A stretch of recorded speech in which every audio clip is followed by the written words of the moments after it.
नमस्ते। आज हामी एउटा अलि फरक विषयमा कुरा गर्दैछौँ। नेपालको एउटा सहकारी संस्था प्रयास बचत तथा ऋण सहकारी संस्था लिमिटेड PSACCL को बारेमा चितवनको संस्था होइन? हो।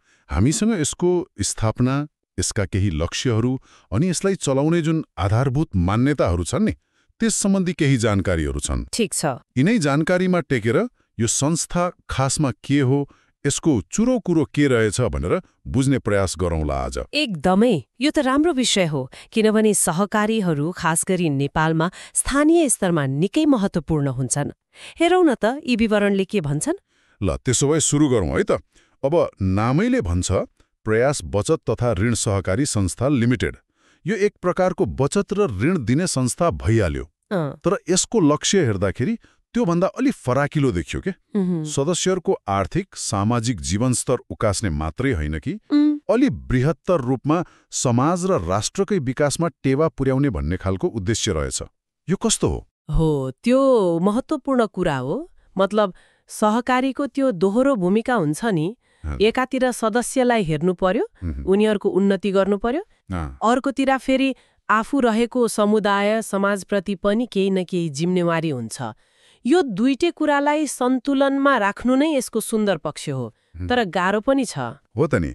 अनि विवरणहरूमा यो पनि भनिएको छ कि संस्थाले सहकारीका जुन स्थापित मूल्य मान्यता छन्, सिद्धान्तहरू छन्, त्यसको मूल भावनालाई आत्मसात गरेर अघि बढेको छ रे। त्यो त आधारै भयो। सहकारी चल्ने भनेकै तिनै सिद्धान्तमा टेकेर हो। अनि सिद्धान्तकै कुरा गर्दा यसले अन्तर्राष्ट्रिय सहकारी महासङ्घ ICA ले बनाएका 7वटा सिद्धान्तहरू मान्ने कुरा छ। ती 7 सिद्धान्तहरू। अनि फेरि बचत तथा ऋण सहकारीका लागि विशेष 10वटा सिद्धान्त पनि छन् रे। ती पनि मान्ने भनिएको छ। यो सिद्धान्तहरू कस्ता हुन्छन् अलिकति? ती सिद्धान्तहरू भनेका सहकारी कसरी चल्छ भन्ने नियम जस्तै हुन्। जस्तो एउटा महत्त्वपूर्ण सिद्धान्त हो सदस्यहरूको प्रजातान्त्रिक नियन्त्रण। अझ संस्थाको निर्णय प्रक्रियामा सदस्यहरूकै भोट चल्छ, उनीहरूले नै नेतृत्व छान्छन्। त्यस्तै सदस्यहरूको आर्थिक सहभागिता कति हुन्छ, संस्था कतिको स्वतन्त्र छ, स्वायत्त छ, अनि शिक्षा तालिममा कतिको जोड दिन्छ, समुदायप्रति कतिको चासो राख्छ, यस्तै कुराहरू हुन्।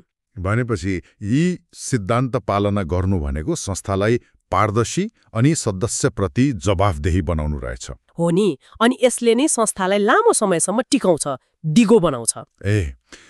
ल अब अलिकति यसको स्थापनाको कथातिर लागौँ न त। यो चितवनको साविक पार्वतीपुर गाविसमा सुरु भएको रहेछ है? हो, पार्वतीपुर चितवन। अनि रोचक कुरा के छ भने यो कुनै सरकारी योजना वा बाहिरी दबावले सुरु भएको होइन रहेछ।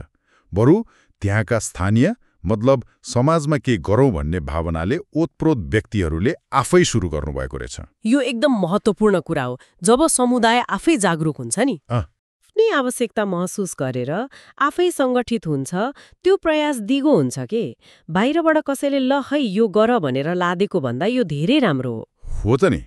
उहाँहरूले के सोच्नु भएछ भने मान्छेहरूको जुन छरिएर रहेको बचत गर्ने बानी छ, त्यसलाई सङ्गठित गरौँ अनि त्यसैबाट केही सामाजिक आर्थिक सुधार गरौँ भन्ने सोच रहेछ। एकदमै।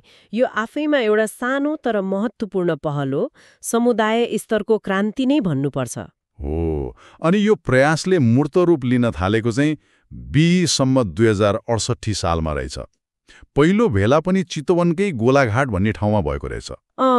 त्यो भेलालाई समाजसेवी श्री होमनाथ पौडेलज्यूले संयोजन गर्नुभएको थियो। अनि त्यही भेलाले के गर्यो भन्दा श्री देवचन्द्र कार्कीको अध्यक्षतामा एउटा तदर्थ समिति बनायो। तदर्थ समिति मतलब सुरुवाती काम गर्नलाई? हो, संस्थालाई एउटा आकार दिन, दर्ता प्रक्रिया अघि बढाउन, त्यो सबै काम गर्नलाई एउटा अस्थायी समिति। यो पहिलो सङ्गठनात्मक कदम भयो। त्यसपछि बल्ल यसले कानुनी मान्यता पाउने बाटो खुल्यो। त्यसपछि दर्ता प्रक्रिया सुरु भयो।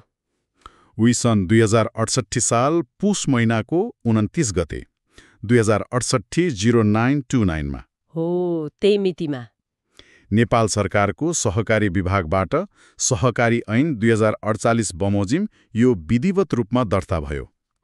प्रारम्भिक तहको बचत तथा ऋण सहकारी संस्थाको रूपमा दर्ता भयो। यो दर्ता हुनु भनेको खालि कागजपत्र मिलाउनु मात्रै होइन नि। हो र? यसले संस्थालाई एउटा आधिकारिक पहिचान दियो, सरकारी नियमनको दायरामा ल्यायो अनि सदस्यहरू अरू सरोकारवालाहरूको विश्वास जित्न पनि यसले मद्दत गर्यो। हो त नि, त्यसपछि बल्ल संस्थाले अझ व्यवस्थित भएर काम गर्न सक्यो होला। बिल्कुल, त्यसपछि नै यसका वित्तीय र सामाजिक गतिविधिहरू अझ फैलिन बाटो खुल्यो।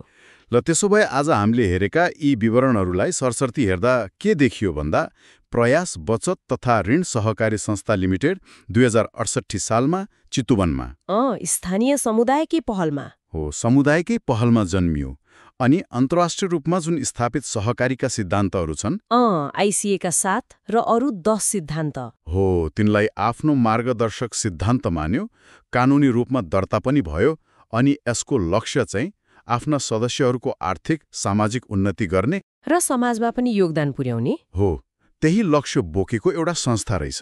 एकदमै सही निचोड। समुदायको यस्तो सक्रियता, स्पष्ट सिद्धान्त अनि कानुनी आधार, यी सबै कुराले गर्दा यसको सुरुवात निकै बलियो देखिन्छ। तर यहाँनिर एउटा कुरा सोच्न मन लाग्छ के कुरा? जुन आदर्श र सिद्धान्त लिएर यो संस्था सुरु भयो नि, भविष्यमा पनि संस्था अझ ठूलो हुँदै जाँदा वा बाहिरी वातावरण बदलिँदा ती सुरुका आदर्शहरूलाई चाहिँ कत्तिको जीवन्त राख्न सक्ला? त्यो त चुनौती हुन सक्छ है। हो नि, त्यो सुरुको सामुदायिक भावना र सिद्धान्तप्रतिको निष्ठा कत्तिको कायम रहन्छ होला? यो चाहिँ यसको आगामी यात्रा कस्तो हुन्छ भनेर हेर्ने एउटा महत्त्वपूर्ण सूचक हुन सक्छ जस्तो लाग्छ मलाई। निकै विचारणीय कुरा उठाउनुभयो। ल आजलाई यति नै गरौँ होला। धन्यवाद।